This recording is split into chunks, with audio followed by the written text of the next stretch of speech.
నెలకు 2000 సంపాదించే పేపర్ వేసేవాడు బాగున్నాడు. అట్లు తొక్కుడు కష్టపడే పని వాళ్ళు కూడా బాగున్నారు.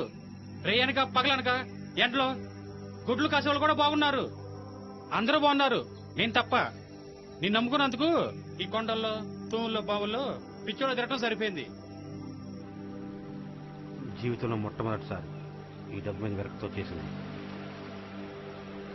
నీ వల్ల నాకు మంచి జరిగింది.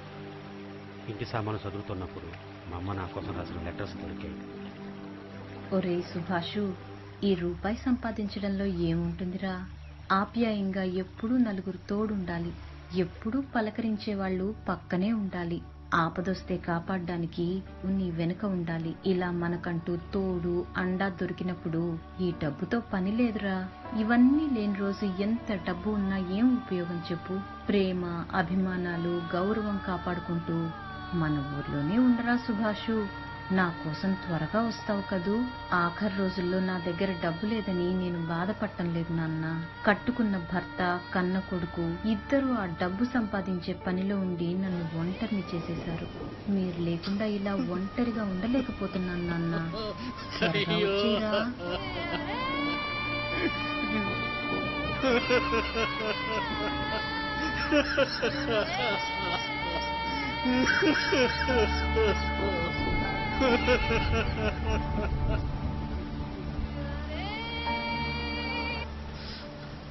డబ్బు కన్నా మించింది ఏం లేదు. సిటీకి పోయా.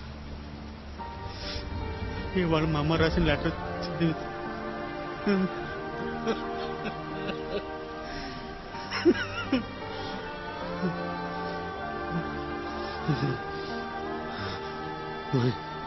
మనిషికి మనిషికి తోడంటూ కావాలి. ఈ డబ్బు ఉంటే వల్ల ఏ ఉపయోగం లేదని తెలిసింది.